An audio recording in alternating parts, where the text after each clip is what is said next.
शोरपुच्छ नामक व्यापारी बुद्ध का परम भक्त था, लेकिन उसे अपने धन दौलत का बहुत अहंकार था।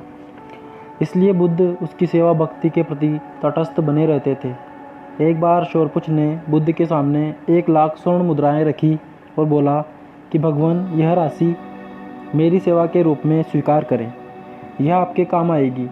बुद्ध उसे सबक सिखाने के उद्देश्य से बिना कुछ बोले वहाँ से उठकर चले गए। बुद्ध के इस व्यवहार से शोरपुच्छ को अपना अपमान महसूस हुआ। वह स्वर्ण मुद्राएं समेटकर वहाँ से चला गया।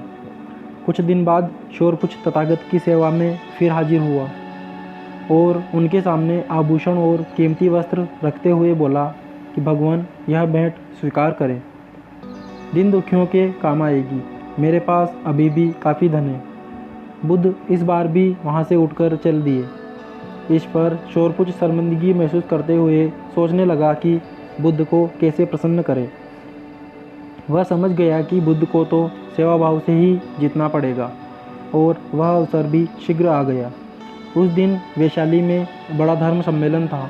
दूर दूर से हजारों लोग उसमें आए थे। सैकड़ों शिष्य और भिक्षु व्यवस्था में समर्पण भाव से लगे थे। इस बार शोरपुच्छ चुपचाप सेवा कार्य में लग गया। रात हुई तो सब लोग विश्राम करने चले गए, लेकिन शोरपुच्छ तल्लीनता से अपना काम कर रहा था। बुद्ध तो इसी मौके की तलाश में थे। वह चुपचाप उसके पास गए और प्रेम से बोले कि शिष्य, तुमने प्रसाद पाया या नहीं। शोरपुच्छ का गला रूंध गया। वह भाव विभोर होकर बुद्ध के चरणों में गिर पड़ा। तब बुद्ध ने कहा कि वत्स, परमात्मा किसी से धन और संपत्ति नहीं चाहता है। वह तो सिर्फ निष्ठा का भूखा है। यह निष्ठा उसे उनमें दिखती है जो निष्काम भाव से सेवा करते हैं। यह सुनकर शोरपुच्छ